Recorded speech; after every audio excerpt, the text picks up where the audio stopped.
Hi guys! Magandang hapon! Meron na naman akong bagong i-share guys, yung aking nalalaman sa iba na iwasan pala natin yung paggamit ng ng hashtag highlights, hashtag followers, yung paggamit ng abuso na pwedeng gumamit pero wag nating abusuhin guys, kaya mahirap pala lalo na sa comment section guys.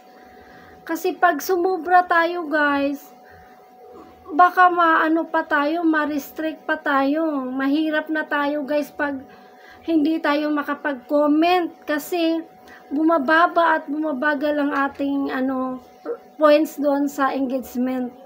'Di ba guys? Kaya ingatan natin ang ating mga account guys dahil mahirap na guys. Dahil meron akong napanood na block ang kanyang comment section, hindi na siya makapag-comment. So bababa ang kanyang engagement. Mahirap talaga pag sumubra pala guys. Kaya ingat tayo at saka dahan-dahan lang tayo sa paggamit. Huwag natin abusuhin pala.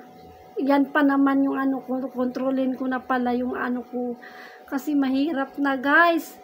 'Di ba guys, i-share ko lang yung aking bagong natuklasan guys.